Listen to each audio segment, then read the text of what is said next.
तत्सवितुर्वरेण्यं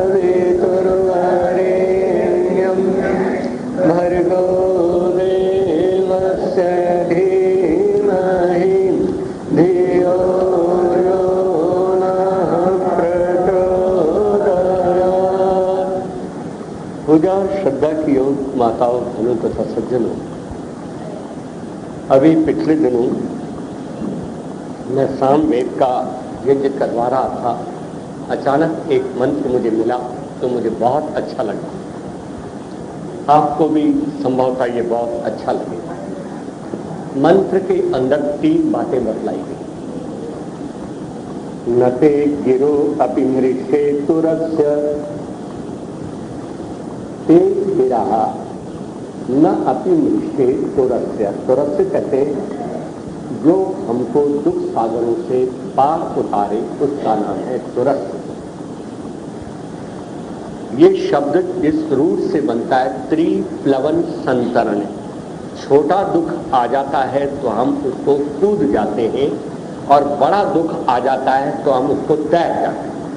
जैसे आप रास्ते में चल रहे हैं तो आपको छोटी नाली या नाला पड़ गया तो आपने ऐसे फांद दिया, लेकिन जब नदी आएगी तब आप उसमें उतरेंगे और उसको तय करके पार करेंगे। तो इसका अर्थ यह है कि है दुख सागर से पार उतारने वाले परमेश्वर। न ते गिरा अपि मृषे, मैं तेरी गिरा मन वाणियों को कभी नहीं छोड़ूंगा। अब ऋषि नारायण जी ने जो नियम बनाए कि वेद का पढ़ना पढ़ाना और सुनना सुनाना सब आर्यों का परम धर्म है, वैसे वेद मंत्री तो देख करके उन्होंने लिखा कि तुरस्य भव सागर से या दुख सागर से पार उतारने वाले परमेश्वर। न ते गिरा अपि मृषे, हम तेरी वेदवाणियों को कभी भी नहीं छोड़ेंगे। अर्थात इसका नित्य प्रति हम स्वाध्याय करें। तो एक चीज, और फिर क्या कहा कि न सुष्टुतिम असुरियस्य विद्वान, तेरी सु मने उत्तम, स्तुतिम स्तुति के महत्व को विद्वान मने जानता हुआ कि उस उत्तम स्तुति से हमको आत्मिक बल मिलता है, मनोबल मिलता है, शारीरिक बल मिलता है। इसलिए दूसरी चीज ये है कि मैं तेरी उत्तम स्तुति को भी कभी नहीं छोड़ूं। और तीसरी चीज बतलाई, सदा ते नाम स्वयशो विवक्मि, तेरा जो नाम है, ओम नाम है, उस तेरे उत्तम ओम नाम को, जो कि अपने आप में बड़ा यशस्वी है और जो इसका जप करता है उसको भी यश देता है, तो उस तेरे उत्तम ओम नाम को, जो अपने आप में बड़ा यशस्वी है और जो इसका जप करता है उसको भी यशस्वी बनाता है, उस तेरे नाम का मैं जप कभी नहीं छोड़ूंगा। तो कह रहे तो कब करेगा? तो कहता है सदा। सदा मीन्स हमेशा। ये तीनों काम में अपनी जीवन के अंदर सदा किया करें। कई लोग कहते हैं हम ये काम बुढ़ापे में करेंगे। क्या या आपको पता है कि आप बुढ़ापे तक रहेंगे भी सही कि नहीं?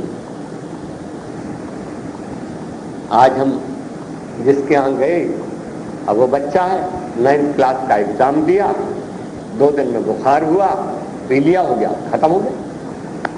अब रिजल्ट आएगा, उस रिजल्ट को मां देखेगी, रोएगी। बताओ,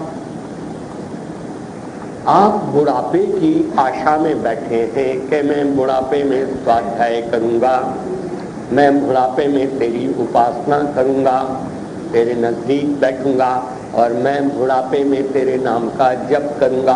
पता नहीं बुढ़ापा आएगा भी सही कि नहीं आएगा।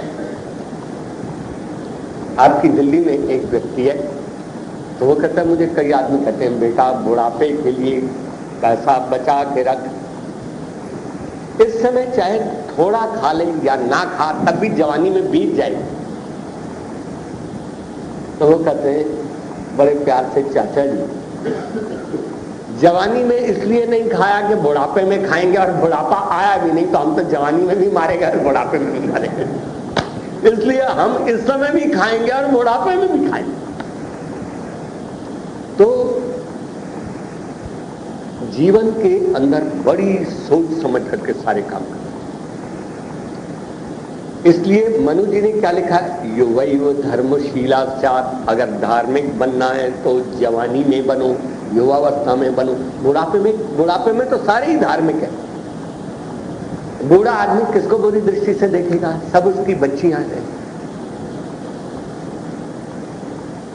वो तो ऑटोमेटिक आदमी संत बन जाता है, जिसके अपने पोते हो गए, अपनी पोतियां होगी, वो किसको आप बुरी दृष्टि से देखेगा।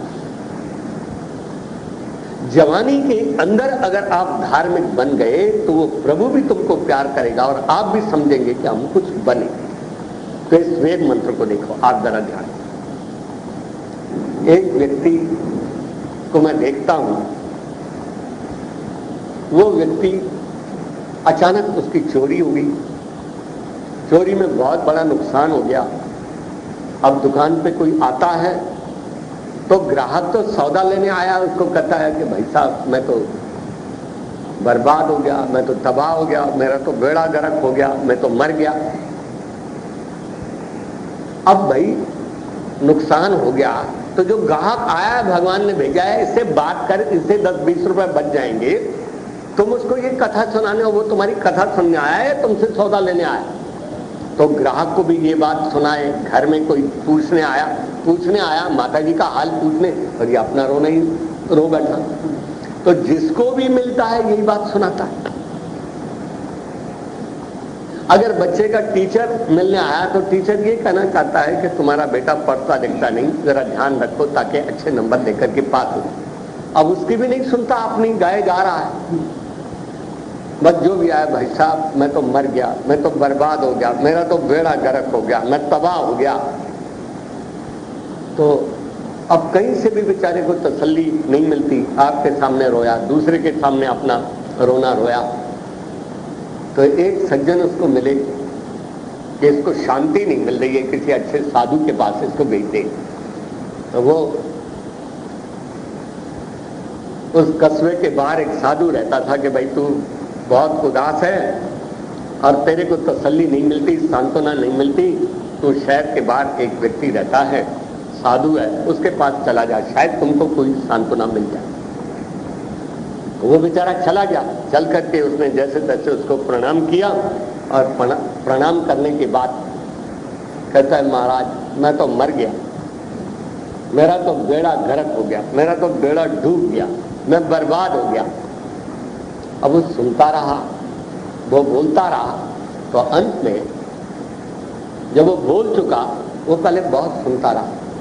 तो उसने कहा आप मर गए कि हाँ महाराज मैं मर गया। तो उसने कहा भाई साहब एक बात आपको बता दूं,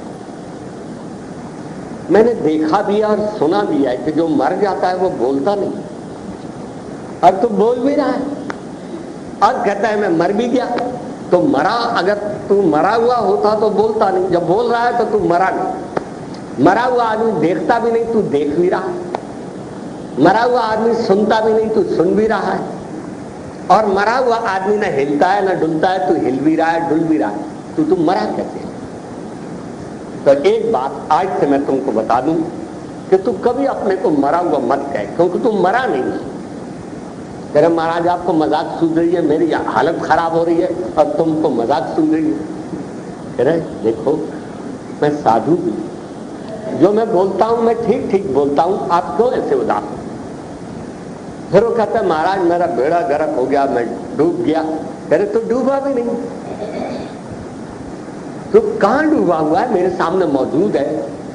तेरा बेड़ा गर्क भी नहीं हुआ, तेरा बेड़ा ठीक ठाक है, जिसपे आत्मा सवार है, कहीं से इसको खरोंच भी नहीं लगी, सिर भी सलामत है, हाथ पैर भी सलामत है। मुझे तो लगता है कोई खरोंच भी नहीं लगी। तो तेरा बेड़ा न डूबा है न गर्क हुआ है। महाराज मैं बर्बाद हो जाऊं। आपको पता है बर्बाद किसको बोलते हैं?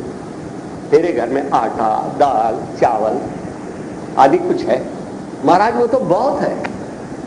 गेहूं की बोरियां भी हैं, साल भर के लिए इकट्ठा ले लेता हूं, और दालें भी हैं, चावल भी है। तो आटा दाल चावल भी है। फिर कहता है तेरी लाज ढकने के लिए कपड़ा लत्ता भी है, और सर्दी गर्मी को दूर करने के लिए कंबल रजाई आदि भी है कि महाराज वो भी है। फिर कहते हैं कि ये बता, तेरे सिर पर छत भी है, मकान भी है, जिससे आप सर्दी से, गर्मी से, आंधी से, तूफान से और बारिश से और धूप से बच सको, तो आपके पास मकान भी है। महाराज वो मकान तो क्या, बहुत बढ़िया कोठी है। तो एक बात याद रख, तू बर्बाद भी नहीं। जिसके पास रोटी होती है, कपड़ा होता है लाज ढकने के लिए, सर्दी गर्मी दूर करने के लिए कंबल रजाई होता है, और जिसके पास सिर पर छत होती है, जिसके कारण से वो सर्दी से, गर्मी से, आंधी से, तूफान से, बारिश से और धूप से बच सकता है, तो मकान भी तेरे पास है। तो जिसके पास रोटी, कपड़ा और मकान रहता है, उसको आबाद बोलते हैं, उसको कभी बर्बाद नहीं।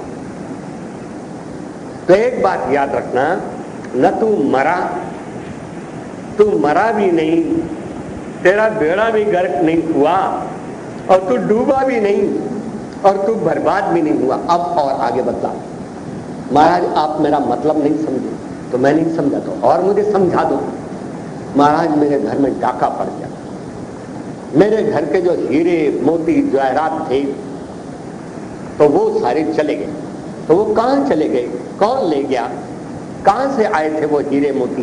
कि कुछ मेरे बाप ने इकट्ठे किए थे, तो वो तिजोरी में, अलमारी में धर दिए, और उसके बाद मैंने मेहनत की, तो मैंने भी हीरे जवाहरात बहुत कमाए, तो मैंने भी तिजोरी में या अलमारी में धर दिए, और वो चोर और डाकू आए और उन्होंने तिजोरी तोड़ दी, और तोड़ने के बाद वो सब ले गए। इसलिए मैं बर्बाद हुआ, मैं तबाह हुआ, मैं सब आपको कह रहा हूं। अच्छा, तो इतनी लंबी बात काहे को कह रहे थे कि मैं डूब गया, मैं मर गया, मेरा बेड़ा गर्क हो गया? अरे सीधी बात कहे कि मेरे घर में हीरे जवाहरात मोती थे, और वो चोर आया और वो ले गए। तो करे एक बात सुन, हीरे जवाहरात क्या थे? पत्थर ही तो थे ना, तेरी अलमारी में पड़े हुए थे। उन्होंने तो अलमारियों में पड़ा ही रहना है, चाहे तेरी में पड़ी रहे, चाहे उसकी अलमारी में पड़े रहे, पत्थर उन्हें पड़ा ही रहना। वो किसको न कोई खा सके न पी सके। तो सीधी बात है, वो पत्थर थे, कुछ मुद्दत तेरी अलमारी में रहे, कुछ मुद्दत उसकी अलमारी में रहेंगे, लेकिन तू आबाद है, तू बर्बाद नहीं हुआ। तेरे घर में आटा, दाल, चावल सब कुछ है, कपड़ा लत्ता है, और तेरे सिर पर छत भी है, और तू डूबा भी नहीं, तू मरा भी नहीं। आज से बात, ये शब्द अपने बारे में कभी मत कह। महाराज आपने जो ही उड़ा दी मेरी बात, मेरा कितना नुकसान हुआ आपको पता है। तो कह रहा अच्छी बात, जो मेरी समझ में आता था मैंने आपको समझाया। सर वो ऐसे गुस्से में पैर छू करके वो चला गया। 2-1 दिन घर में रहा, तो अब रात को सोता है, नींद तो नहीं आती ना, वो नुकसान जो हो गया। तो सोता है, सोते उसको याद आया कि वो साधु कहता तो ठीक था कि मैं मरा भी नहीं, क्योंकि अगर मैं मरा होता तो बोलता कैसा, मरा होता तो सुनता कैसा, मरा होता तो देखता कैसे, और मैं हिलडुल भी रहा था, इसलिए मैं मरा तो नहीं। ये बात तो मेरी समझ में आ गई कि साधु ठीक बोलता था। वो ये भी ठीक बोलता था कि मेरा बेड़ा भी डूबा नहीं ना गर्क हुआ है, क्योंकि मेरा सिर से लेकर पैर तक कहीं खरोंच भी नहीं है। ये बात भी मेरी समझ में आती है, वो ठीक बोलता। और ये बात भी समझ में आती है जब मेरे घर में आटा, दाल, चावल है, मेरी लाज ढकने के लिए कपड़ा लत्ता है, सर्दी गर्मी दूर करने के लिए रजाई कंबल सब है, और मेरे सिर पर छत है जो मुझे धूप से, वर्षा से, आंधी से, तूफान से बचा सकती है, तो मैं कैसे बर्बाद हुआ? तो ये बात भी साधु की ठीक थी। और करे ये बात भी मुझे ठीक ही लगती थी कि मेरे बाप ने जो हीरे मोती जवाहरात कमाए थे, उसी अलमारी में उन्होंने भी धरे थे, और उसी में मैं भी रखता रहा। तो ये भी बात को ठीक ही कहते थे कि हीरे जवाहरात मोती तो पत्थर हैं, उन्होंने या तेरी अलमारी में पड़ा रहना है या दूसरे की। तो पहले कुछ मुद्दत यहाँ पड़े रहे, कुछ मुद्दत, लेकिन तू बर्बाद भी नहीं हुआ, आबाद भी है। तो पता नहीं फिर उसके दिल में श्रद्धा पैदा हुई। सुबह सवेरे उठा तो बिना कुछ खाए सीधा ही चला गया, कह रहे उस साधु के पास चलता हूँ। जब साधु के पास गया तो बड़ी श्रद्धा से आप उसने पैर छुए। आज मैं बहुत सोचता रहा। जब मैं रात को सोने लगा तो आपकी सारी बातें मुझे ठीक लगी। कह रहे भाई हमको क्या लेना था, हमने खराब थोड़ी बोलना, इसलिए जो ठीक हमारी समझ में बात आती थी वो हमने क्या डाली। तो फिर धीरे से वो कहता है महाराज ये बताओ, ये विद्या आपने सीखी कहाँ से? मैं तो आपकी झोपड़ी में देखता हूं, मेरे पास तो कपड़ा है, लत्ता है, अब भी सोना चांदी है, दाल चावल आटा सब कुछ है, मेरी कोठी है, कार भी है, तब भी मेरी हालत खराब है। और तेरी झोपड़ी में तो मैंने एक लंगोट और तुम्बी के सिवाय कुछ देखा नहीं, पता नहीं रात की रोटी तू कहां खाएगा, फिर भी तू इतना मस्त रहता है। ये मुझे बता, ये विद्या तुमने कहां सीखी? करे रोज वेद उपनिषद गीता रामायण ये पढ़ता रहता हूं, तो सारे अनुभव मेरे सामने। तो करे ऐसी विद्या मुझे नहीं सिखा सकते कि जिसको पढ़ करके ऐसी हालत में, जब तुम्हारे बच्चे भी नहीं है, तुम्हारे पास कोई महल भी नहीं है, तुम्हारे पास कार भी नहीं है, कोठी भी नहीं है, तुम्हारे अंदर मन भर गेहूं भी नहीं है, और तब तुम इतने खुश और आराम से उस प्रभु की गीत गाते हो, क्या ऐसी विद्या हमको नहीं सिखाती? सीख लो। एक बार तुम्हारा स्वाध्याय में मन लग गया तो तुम सब कुछ छोड़ सकते हो, लेकिन स्वाध्याय नहीं छोड़ सकते। मैंने एक किताब लिखी है क्रिया योग, और क्रिया योग क्या चीज है? जिसमें मनुष्य तप करता है, स्वाध्याय करता है और ईश्वर प्रणिधान करता है। तब मैंने उसमें स्वाध्याय के बारे में लिखा है। और याद रखो, मनुष्य का जब स्वाध्याय में मन लग जाता है तो कितना मन लगता है। हमारे आर्यवानप्रस्थ आश्रम में सबसे पहले जब आर्यवानप्रस्थ आश्रम बना तो दो भाई थे, बाबू प्यारेलाल जी और सारोदेशी के प्रधान जो रहे गंगा प्रसाद जस्टिस जो थे, उन्होंने दो कुटिया बनाई। तो जब उन्होंने कुटिया बनाई तो दोनों भाई वहां रहते थे। अंत में छोटे भाई बाबू प्यारेलाल जी तो गुजर गए, और जो बड़े भाई थे जो सारोदेशी के प्रधान भी रहे, वो भी वहीं रहते थे, उनकी भाभी भी वहीं रहती थी। तो जब बाबू प्यारेलाल जी जिंदा थे तो देखो, जब स्वाध्याय में आदमी का मन लगता है तो कितना लग जाता है। जब वो माता जी रात को स्वाध्याय करने बैठी तो आर्यवानप्रस्थ आश्रम में जब 9:30 बज जाते थे तो घंटी लग जाती थी सोने की। और जब सोने की घंटी लग जाती थी तो सब अपना काम बंद करके सो जाते थे, और उसके बाद फिर सुबह घंटी बजती थी 3:30 बजे जगने की। तो बाबू प्यारेलाल जी उठे और उठ करके उनकी पत्नी माता जी पूछती हैं उनसे कि क्या घंटी बज गई? कह रहे हाँ घंटी तो बज गई। तो बज गई तो उन्होंने लैंप बुझा दिया और सो गई। तो बाबू प्यारेलाल जी हैरान हुए कि घंटी बज गई और ये सो गई। तो उसने कहा आप सो क्यों गई? कह रहे आप ही तो बता रहे हैं कि घंटी बज गई। कह रहे घंटी सोने की नहीं बजी है, 3:30 बजे उठने की बज गई। अब आप बतलाओ कि जिस आदमी ने 8:30 बजे या 9 बजे स्वाध्याय शुरू किया होगा, ऐसा मन लगा कि जब घंटी बज गई तो सोने वाली घंटी का पता नहीं लगा, और जब जागने वाली बज गई तो वो समझे कि अभी सोने की घंटी बज गई। स्वाध्याय वो चीज है, जब आदमी उसमें डूब जाता है, आदमी को इतना आनंद आ जाता है कि कभी कभी वो अपने खाने को भी भूल जाता है। आचार्य रामदेव जी जो बिल्कुल कांगड़ी के स्वामी श्रद्धानंद जी के बाद आचार्य बने, तो वो बहुत स्वाध्याय में डूबा करते थे। वे एक बार उनके सामने जब भोजन की थाली आई ना, तो पढ़ते रहे। तो जो व्यक्ति भोजन की थाली लेके आया था उसने कहा इन्होंने तो खाई नहीं, तो वो वापस ले गए। तो वापस लेने के बाद थोड़ी देर के बाद आचार्य जी आपने भोजन खा लिया? यहाँ आया तो था, मुझे लगता है मैंने खा ही लिया होगा। अब आप बताओ, स्वाध्याय में ऐसे डूबे कि वो थाली ले भी आए, वापस भी ले गए, लेकिन उनको ऐसा पता लगा कि मैंने रोटी खा ली। तो जीवन के अंदर जब इस प्रकार से अपने उद्देश्य या अपने साधनों में जो आदमी डूब जाता है, उसके जीवन के अंदर, जिसको आप बोलते हैं ना, ये टेंशन क्या चीज होती है, डिप्रेशन क्या चीज होती है, ये सारी चीजें काबू होती है, और चिंताएं उनका कुछ नहीं बिगाड़ सकती। और शास्त्रों में बड़े सुंदर शब्द दिए हैं, और उसके आधार पर एक कवि भी बड़े सुंदर शब्दों में कहता है, ख्वाहिशें जगत की न मुझको सताएं, चिंताएं हरगिज न नजदीक आए, करता रहूं मैं प्रभु चिंतन तेरा, ऐसा बना दो प्रभु जीवन मेरा। मुझे बतलाओ अगर अपने बुढ़ापे में हमने ये चीज नहीं कमाई तो क्या हम चिंता के लिए पैदा हुए? ये समय हमारी चिंता का नहीं, चिंतन का है। तो जीवन के अंदर पहला पड़ाव ये है, याद रखना, एक चीज आप कभी नहीं छोड़ सकते। जब ब्रह्मचर्य आश्रम में होता है तो बच्चा घर छोड़ करके स्कूल जाता है कि नहीं जाता? पहले पड़ाव में बच्चा घर छोड़ता है और कहां जाता है? गुरुकुल जाएगा और या स्कूल जाएगा, आता जाता रहेगा।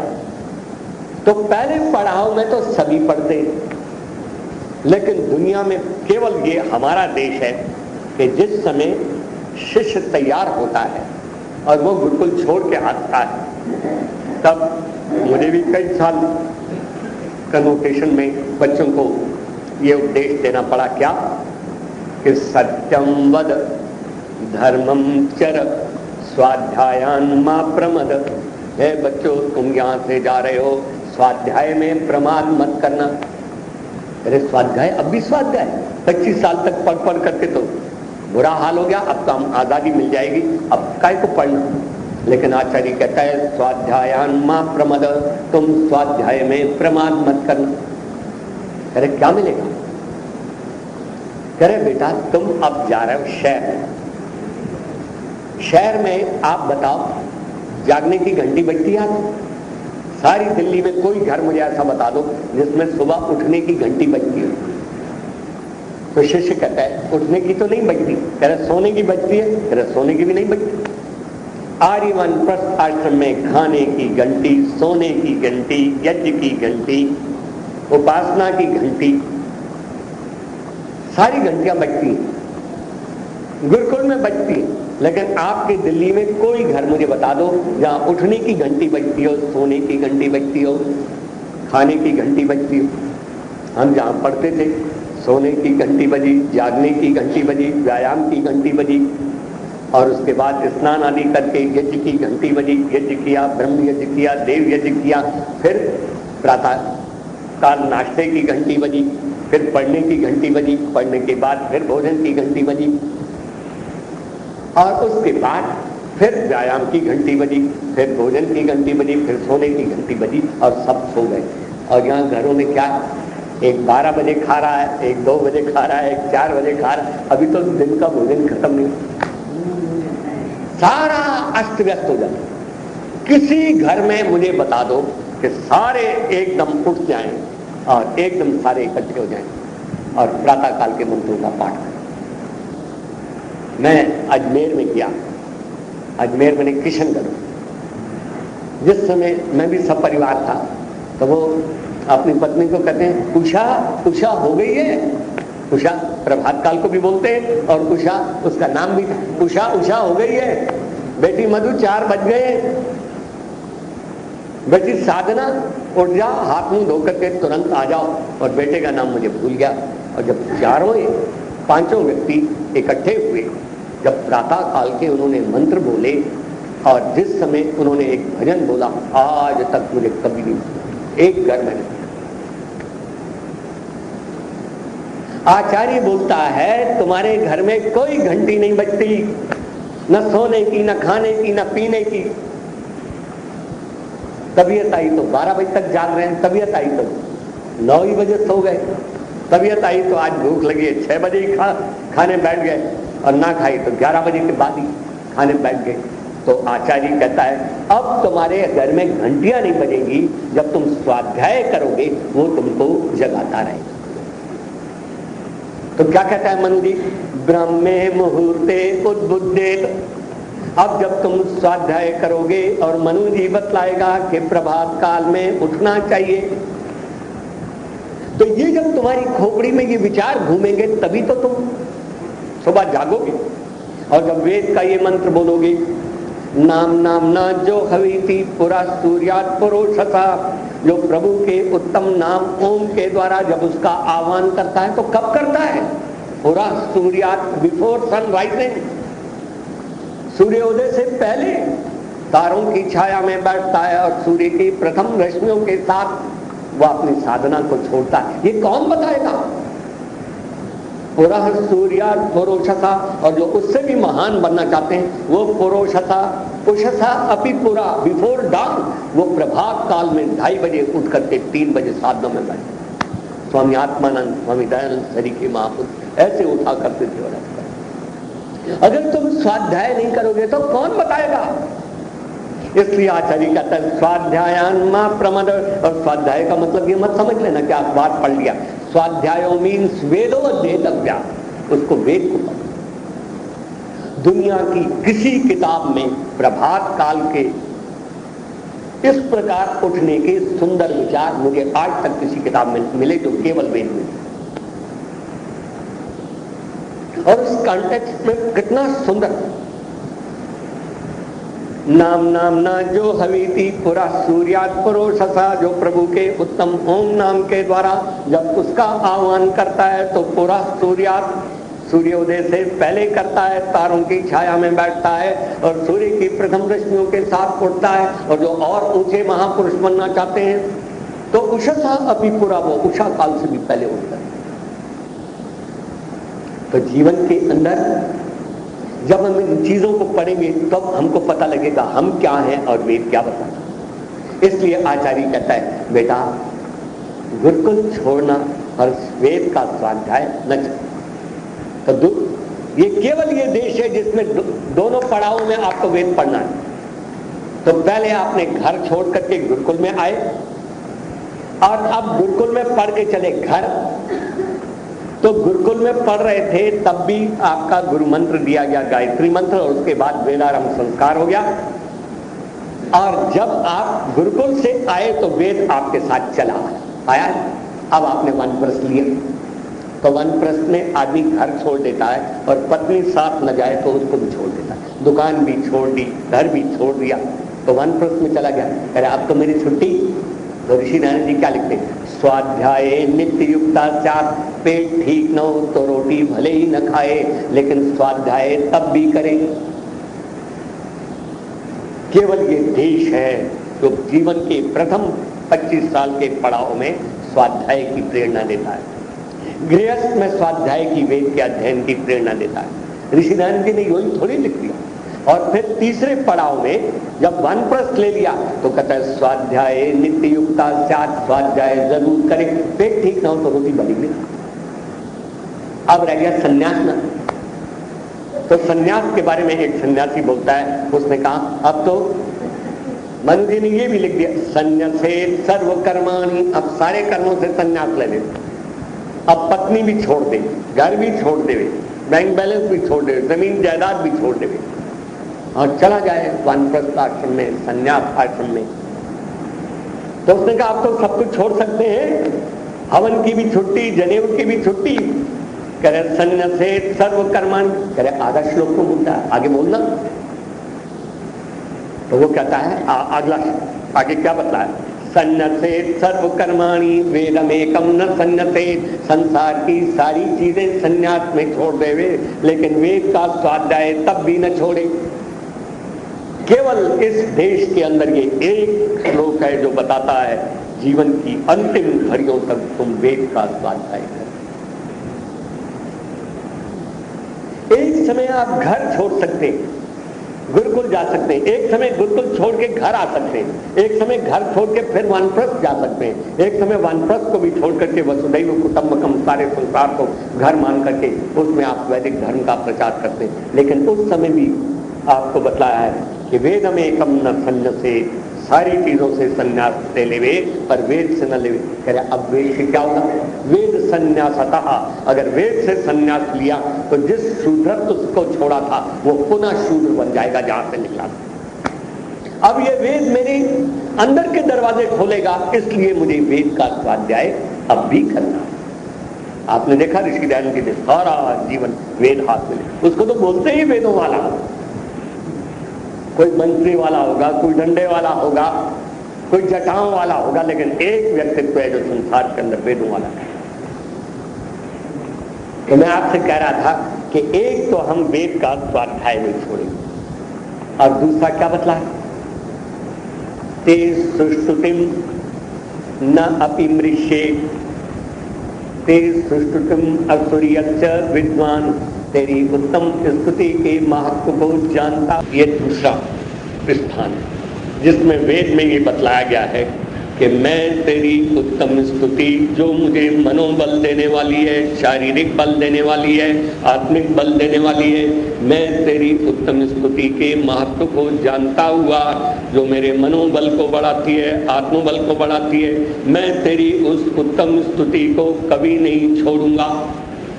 आप कहोगे उससे क्या बल मिलता है? ऋषि दयानंद जी के शब्द हैं, बहुत सुंदर।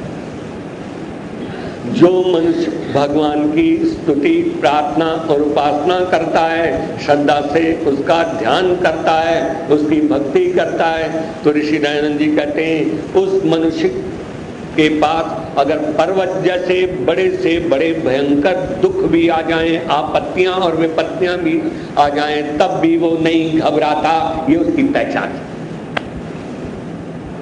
जो मनुष्य प्रभु का सच्चा भक्त होगा, उसकी उपासना करेगा, उस पर पर्वत जैसे भयंकर से भयंकर दुख भी आ जाते हैं, तो उसकी पहचान है कि वो घबराता नहीं। और फिर क्या लिखते हैं ऋषि दयानंद जी, अगर उसको कुबेर जैसा धन और वैभव भी उसके पास आ जाता है तो वो उस पर इतराता नहीं। हमारे पास जरा सा धन आ जाए, हम किसी को कुछ भी नहीं समझते। एक आदमी जो बहुत बड़ा विद्वान है, वो गुरुकुल के अंदर आचार्य है, वो कहते हैं क्या ये हमारे टुकड़ों पर पलते हैं, हम बच्चों को नहीं बेलेंगे तो इनको रोटी कौन देगा? एक काय का विद्वान है, हम रोटी दें तो ये खा सकते हैं, नहीं तो हम ना दें तो ये रोटी भी नहीं खा। याद रखो, जो प्रभु के नजदीक होगा उसकी कई पहचाने, धीरे धीरे उसकी झोली मिटती चली, कभी किसी से नहीं मांगे, कभी किसी को अपना दुखड़ा नहीं सुनाए।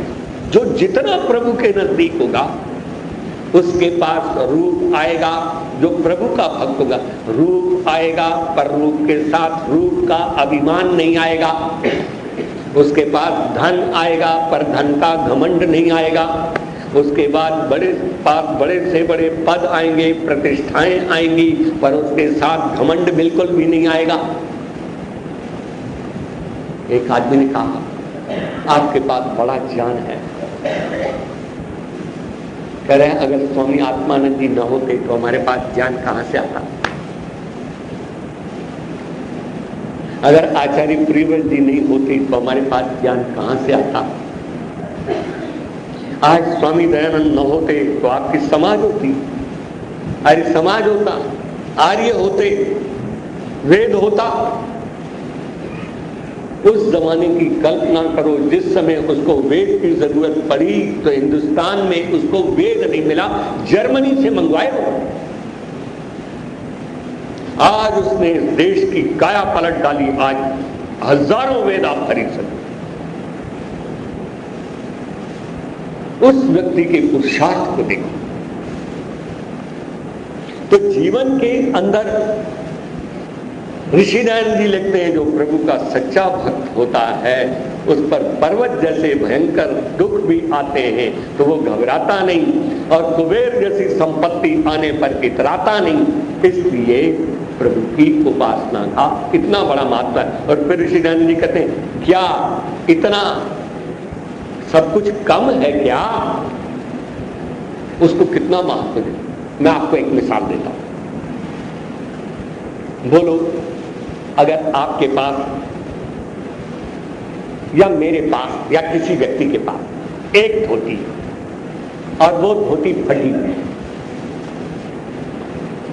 एक धोती है वो भी फटी, वो भी पुरानी है, वो भी झंझट पिंजर है, जीर्ण शीर्ण है। ऐसी धोती वाला आदमी ऐसे लोगों के बीच में बैठा हुआ हो जिसकी नई नई धोतियां पहनी हुई हो, प्रेस धोतियां पहनी हुई हो, घर में 10-10 धोतियां हों और उसके ऐसे कपड़े हों और वो वहां बैठा हो, तो उसको क्या महसूस होगा? इंफीरियरिटी कॉम्प्लेक्स महसूस होगा कि नहीं? हीन भावना महसूस होगी कि नहीं? सबके बीच में उसको लगेगा मैं क्या हूं। अपनी धोती को देख करके, दूसरों की धोतियों को देख करके उनके अंदर इंफीरियरिटी कॉम्प्लेक्स आया। फिर वो अपनी किस्मत को कोसेगा कि भगवान मेरी किस्मत में एक धोती भी नहीं है। फिर उसको अगर कम्युनिस्ट का किसी का भाषण होगा तो कह रहे जिसके पास 10 धोतियां हैं उसकी 10 छीन लो, और जिनके पास नहीं है सबको एक एक बांट दो ताकि सब बराबर हो जाए। तो उनको वो व्याख्यान बड़ा पसंद आएगा और ताली बजे कैसा व्याख्यान मिले ताकि धनियों को लूटे और हमें बांटे, तो उसको ये व्याख्यान बड़ा पसंद आए, उसको कम्युनिस्ट अच्छे लगे। और वो भगवान को भी कोसेगा, क्या मेरी इतनी फूटी किस्मत है कि एक धोती भी मेरे पास नहीं, और है तो वो झंझट पिंजर है, जीर्ण शीर्ण है, पुरानी है। तो वो समाज को कोसेगा, भगवान को कोसेगा, अपनी किस्मत को कोसेगा। कोसेगा कि नहीं? अब मैं आपको बताता हूं जो प्रभु के नजदीक है उसकी हालत है। तब आपको पता लग जाएगा कि जो प्रभु के नजदीक होता है उसकी हालत क्या होती है। बहुत पुरानी घटना है, राजा भोज के जमाने की।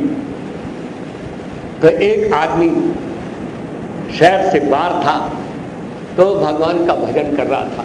तो भजन करते करते उसको भूख लगाई। तो कभी कभी आप भी समाज में सुनते हैं, पेट न पैया रोटियां सब्बे गल्ला खोटियां। जब पेट में रोटी ना हो तो भगवान भी अच्छे।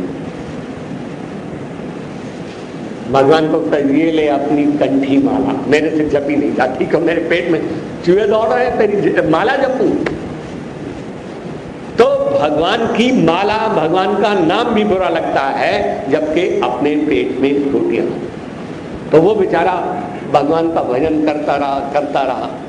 तो उसमें 8 बज गए, 9 बज गए, 10 बज गए। फिर सोचा अब बैठा नहीं जाता, चलो 2 रोटी मांग लाऊं, वो खा लूंगा तो फिर भगवान का भजन करूं। फिर कहता है आज जैसा दिल लग रहा है ऐसा कभी कभी लगता है, चल बैठ जाए, रोटी तो हम रोज ही खाते। तो वो बैठ गया। फिर दिल लग गया तो 2-2.5 घंटे और बीत गए। लेकिन जब 12 साढ़े 12 बज गए अब वो गिरने लगा, जैसे महात्मा बुद्ध की हालत में। जब वो गिरने लगा तो कह रहा अब जाकर के भीख मांगनी पड़ेगी और अब बिना खाए काम नहीं चलेगा। तो अब जब देखता है उफो ये तो बहुत देर हो गई है, अब मैं जाऊंगा तो 12:30-1 बजे में रात में कौन रोटी देगा, और गली मोहल्ले में जाऊंगा तो कुत्ते ही भौंकेंगे। तो वो बेचारा परेशान हो गया, क्या करूं, इधर पेट में चूहे दौड़ रहे हैं और बैठा जाता नहीं, और भूखे पेट नींद भी नहीं आती और भगवान का भजन भी नहीं हो रहा, मैं क्या करूं। तो अंत में उसके दिल में आया कि राजा का महल है, वहां पर बाहर एक दीपक सा या ललटन वगैरह जलती रहती है, तो मैं और घरों में नहीं जाता, सब बंद होंगे, कौन दरवाजा खोलेगा। तो वहां कम से कम द्वारपाल होगा, उसको कह दूंगा, अगर उसको दया आई तो अंदर से कुछ जाकर के 2 रोटी ले आया तो मैं खा लूंगा और खा के फिर भगवान का भजन करूंगा, या नींद आ गई सो जाऊंगा। अब वो जब उस कस्बे में अंदर गया तो अंदर जाते ही वो राजमहल की ओर गया। तो राजमहल के बाहर एक ललटेन जल रही थी और वहां द्वारपाल खड़ा था। तो दूर से उन्होंने उस प्रकाश में देखा कि कोई झिलमिल कोई आदमी सा दिखाई देता है। उसने जोर से आवाज, कौन जा रहा। अब उसके बेचारे के पेट में रोटी तो थी नहीं, आवाज ही नहीं निकलती थी। तो वो फिर उसकी तरफ दौड़ा तो उसने कहा तू कौन है। उसने कहा मैं साधु। हाँ, अब मैंने पकड़ लिया तो अपने को साधु बताने लगा। इस समय साधु घूमते ही ना, तू साधु बताता अपने को, अपनी शक्ल तो देख, अपने कपड़े तो देख, ये साधुओं के कपड़े। तो उसको घसीट के ले गया तो अपनी लैंप के सामने जब रखा तो उसको 2 थप्पड़ मारे और जोर से धक्का दिया। तो बेचारे में इसके पेट में तो पहले कुछ नहीं था, वो गिर पड़ा। तो कह रहे भगवान 2 रोटी के लिए भी मैं पात्र नहीं हूं क्या। आया था 2 रोटी खाने के लिए और 2 धक्के ही मिल गए, 2 थप्पड़ ही मिल गए, क्या करूं। अब बैठा तो जाता नहीं, अब गिर पड़ा तो चलो लेटे लेटे तेरे को याद करूंगा। नींद भी नहीं आती, जागा भी नहीं जाता और भजन भी नहीं होता। तो वो फिर लेटे लेटे, चलो भगवान जब तेरी मर्जी तभी दे देंगे। आपको आश्चर्य होगा, जब प्रातःकाल का समय हुआ तो प्रातःकाल के समय में राजा कोई बाहर निकला। जब बाहर निकला तो द्वारपाल से पूछता है, द्वारपाल ये कौन पड़ा है? तो उसने कहा, महाराज क्या बताऊं, रात को पता नहीं 12-1 बजे होंगे, उस समय ये मुझे दूर से कुछ दिखाई दिया, मैंने आवाज दी तो ये बोला नहीं, मैं दौड़ा, जब इसको पकड़ लिया, जब मैंने पकड़ लिया मैंने पूछा तू कौन है? तो ये आपने को साधु बताने लगा। अब आप बताओ, इसकी शक्ल देखो, इसके कपड़े देखो, कुछ साधु का ढंग है इसका? तो उसने कहा, साधु वाधु तो कुछ है नहीं, मैंने तो 2 धक्के दे दिए, 2 थप्पड़ मार दिए, अब तुम जानो इसको जेल में बंद करते हो, हवालात में बंद करते हो। तो अब राजा में और द्वारपाल में बड़ा फर्क है। तो धीरे से वो राजा उसके पास गया तो उन्होंने कहा, कुछ सभ्य व्यक्ति मालूम पड़ता है, या तो राजघराने का कोई है, या राजा है, या बहुत बड़ा आदमी होगा, मंत्री मंत्री जो भी कुछ। तो उन्होंने हाथ जोड़ दिए, इन्होंने भी हाथ जोड़ दी। उसने कहा, तू कौन है? उसने कहा, महाराज मैं साधु। कह रहे, तू लगता तो साधु नहीं है, तू कैसा साधु? अब राजा में और द्वारपाल के अपना स्टैंडर्ड होता है ना, दोनों का फर्क होता है। तो उसने कहा, तू साधु तो नहीं लगता। उसने कहा, महाराज फिर मैं नहीं लगता तो मैं क्या करूं? कह रहे, तू झूठ बोलता है। तो राजन, साधु कभी झूठ नहीं बोलता। कह रहे, अच्छा। अब उन्होंने कहा, तो फिर साधना की कोई बात जानता है? अब देखो, राजा और द्वारपाल में देखो कि अगर साधु है तो कुछ साधना की बात तो जानता ही होगा ना। तो बता, साधना क्या चीज है और वो कैसे करनी चाहिए? तो महाराज, अब साधना तो बहुत बड़ी बात है, मैं क्या बताऊं? तुम उसमें से कोई पॉइंट पूछो तो मैं बताऊं। तो उसने कहा, तू साधु है तो भगवान को तो जानता ही होगा ना? कि हाँ महाराज, मैं जानता हूं। तो भगवान को जानता है? करे, जानता हूं। करे, कैसा है भगवान?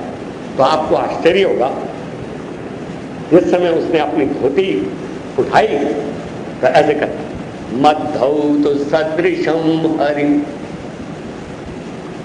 राजन, भगवान मेरी धोती जैसा है। मत माने मेरी, धौत माने धोती, सदृशम धोती के सदृश भगवान।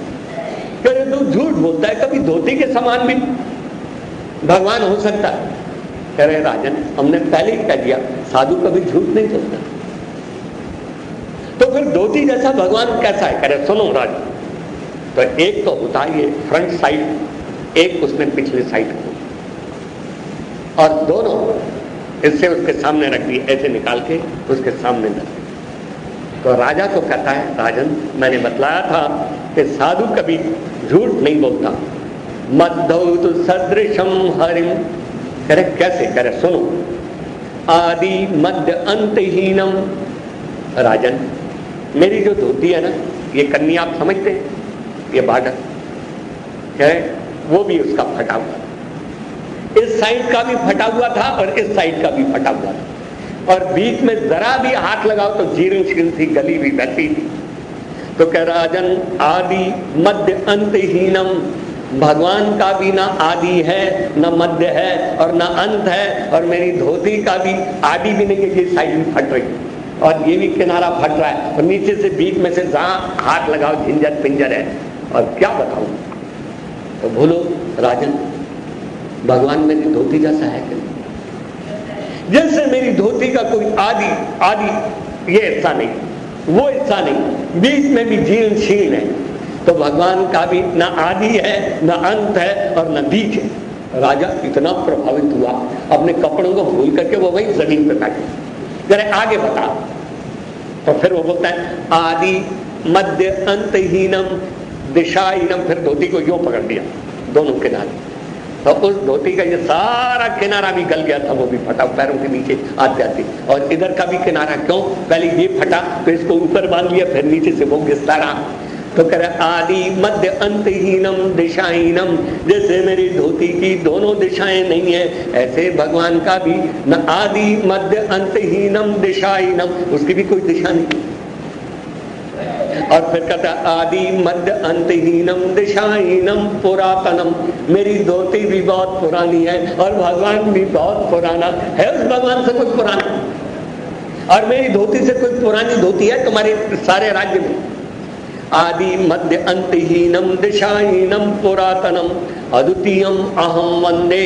भगवान भी अद्वितीय, उस जैसा कोई दूसरा नहीं, वो एक्स्ट्रा ऑर्डिनरी है भगवान। और मेरी धोती जैसी धोती भी तेरे सारे राज्य में नहीं, मेरी धोती भी एक्स्ट्रा ऑर्डिनरी है, इसके मुकाबले में कोई धोती है? और फिर सुनो राजन, मेरी ऐसी धोती है वो भी मेरी लाज ढकती है। क्यों? कि उसने मेरे पर्दे ढकी हुई, मेरी सर्दी और गर्मी भी मिटाती है। और भगवान भी हरि जो है वो भी लोगों की लाज ढकता है और सबके पर्दे ढके रहता है। बोलो बात राजन, मेरी धोती जैसा भगवान है।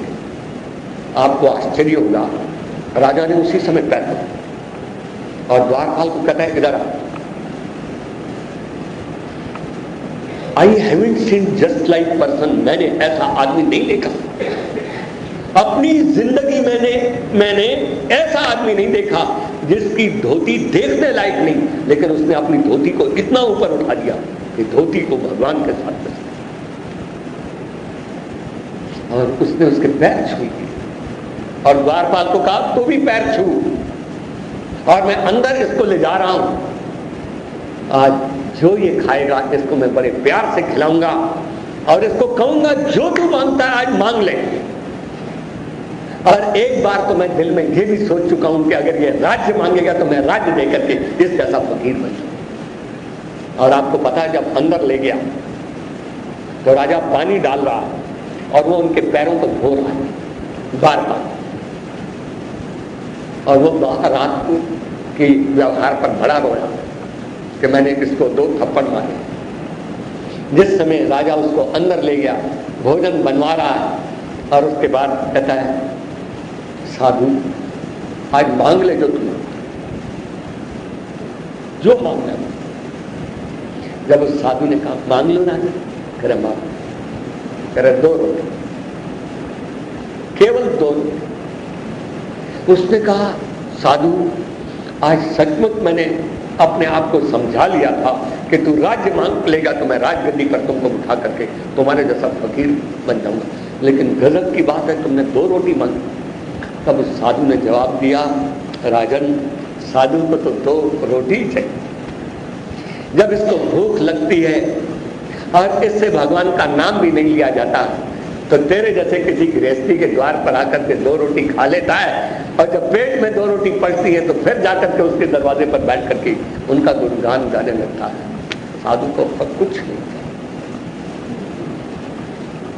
राजा ने कहा द्वारपाल, मैंने ऐसा इंसान अपनी सारी जिंदगी और सारा जीवन तू प्रायश्चित कर लेना, जो तुमने इसके साथ व्यवहार किया है वो वापस नहीं मिलता, और इससे क्षमा। तब उससे क्षमा मांगने लगे तो साधु बोला अरे हमने तो रात को ही तुमको माफ कर दिया था, हम तुमको दंड देकर के क्या करेंगे? दंड दाता तो तुम ही हो, हम किसी को दंड नहीं देते, हमने रात को ही तुमको माफ कर दिया। इतना बड़ा दिल कहां से पैदा? इतनी बड़ी ऊंचाइयों को इतनी घटिया धोती के होते हुए आदमी के अंदर इंफीरियरिटी कॉम्प्लेक्स ना आए, समाज को न कोसे, अपनी किस्मत को न कोसे, प्रभु के न्याय को न कोसे। ऋषि दयानंद जी की वो बात अब आपके सामने आएगी कि जो प्रभु की सच्चे दिल से उपासना करता है उसके पास पर्वत जैसे भयंकर से भयंकर दुख भी आते हैं तो भी वो घबराता नहीं है और अपना मानसिक संतुलन खोता नहीं है, और उसके पास कुबेर जैसा धन और वैभव भी आ जाता है तब भी वो इतराता नहीं। और फिर ऋषि दयानंद जी कहते क्या इतना कम है क्या? अंत में इस मंत्र में बड़ी सुंदर बात है, समय को देखकर थोड़ा संकेत ही दे पाऊंगा कि हे तो प्रभु का भजन छोड़ो, एक वेद का स्वाध्याय छोड़े, और तीसरी चीज आपको सदा ते नाम स्वयशो विवक्मि, तेरा जो नाम है जो अपने आप में बड़ा यशस्वी है, और जो उसका जप करता है उसको वो बहुत यशस्वी बनाता है।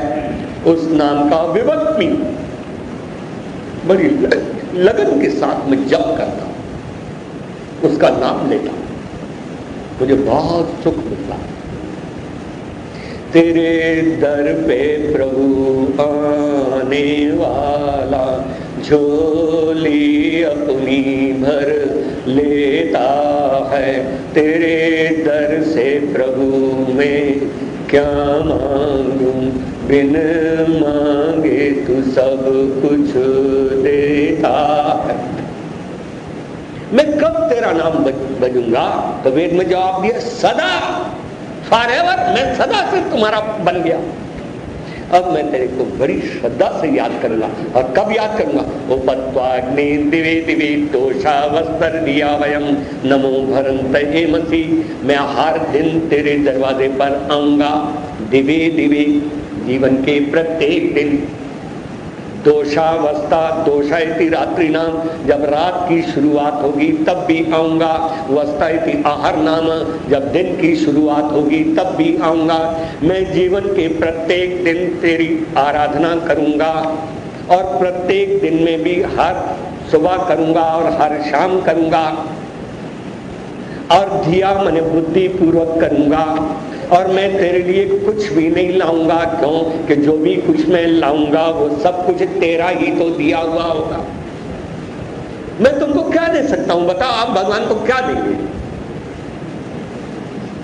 आपके पास कुछ नहीं। वेद के मंत्र में एक में जवाब है, जिस चीज को हाथ लगाता हूं वो तेरी है।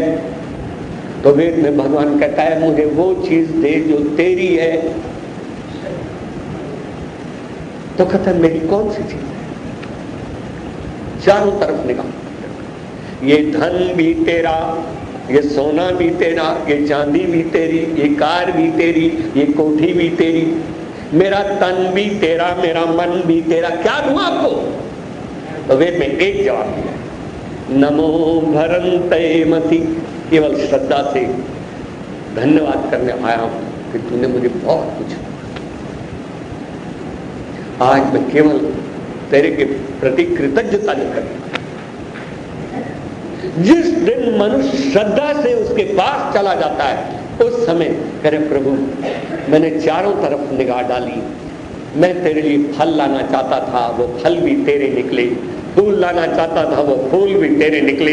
हमारे पौराणिक भाई अपने बच्चों को की बलि चढ़ा देते, करे ये बच्चे भी मेरे नहीं वो भी तेरे निकले। अपना तन भी मैं तेरे पर चढ़ाना चाहता था वो भी तेरा निकला, मन भी तेरी निकली, बुद्धि भी तेरी निकली। एक चीज लाया हूं, नमो भरंते मसी। केवल नम्रता लेकर के आया हूं कि मैंने तुझ जैसे महान तत्व का न दर्शन किया न स्पर्शन किया। वेद में क्या है? ओम क्रतो स्मर, तुम ओम का स्मरण करो। संक्षिप्त रूप में याद कर ला, ओम क्या चीज है? अ उ मा। अ क्या होता है? भगवान। उ क्या होता है? जीव। माँ क्या होती है? प्रकृति। आप सब माँ की गोदी में बैठे हुए हैं, सब माँ की गोदी में बैठे ना प्रकृति के पास, लेकिन आपका मुंह किसकी तरफ है?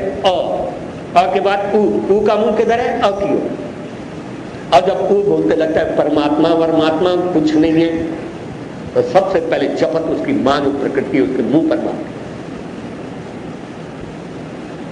कह रहे जिसकी कृपा से मैं हूं, तू कह रहा है कि परमात्मा है नहीं है। याद रखो जिससे तुम पैदा हुए हो सब कुछ उसने तुमको दे रखा, और तुम उसको उसके बारे में बोलते हो वो नहीं है। अगर वो नहीं है तो तू कहां से आए? दुनिया के लोगों से पूछ लो तुमको ये आंख किसने दी है। दर्शनकारों का एक सिद्धांत है, जिसका बनाने वाला कोई न मिले उसका बनाने वाला भगवान। मां से पूछो ये आंख तूने दी है? कह रहे ना। तो बता किसने दी है? कह रहे जिसने मुझे दी है उसने तुझको भी दी है। ये लंग्स किसने बनाए? ये किडनी किसने बनाई है? ये कान का पर्दा किसने बनाया है? जब दुनिया में घूमोगे चारों तरफ इनका बनाने वाला कोई भी नहीं मिलेगा और ये चीजें बनी है तो समझ लो समथिंग बिहाइंड, इसके पीछे कुछ है। और वो है जिसने ये सब कुछ तुम्हें बड़े प्यार से दिया है, इसलिए उसको कभी मत भूलो। बोलो अ को स्मरण करोगे तो अमर हो जाओगे, और माँ की गोदी में पड़े रहोगे तो मरते रहोगे और पैदा होते रहोगे। बिल्कुल क्लियर है ना? अ से अमर हो जाओगे और माँ के पास, प्रकृति माँ के पास बैठाओगे तो यही चक्कर है, मरते रहना पैदा होते रहना, मरते रहना पैदा होते। उसके पास बैठ जाओगे तो अमर हो जाओगे। और सुनो, अकामो धीरो अमृतः स्वयंभू, जिसकी तुम आराधना करते हो वो अकाम है, उसे कोई कामना नहीं।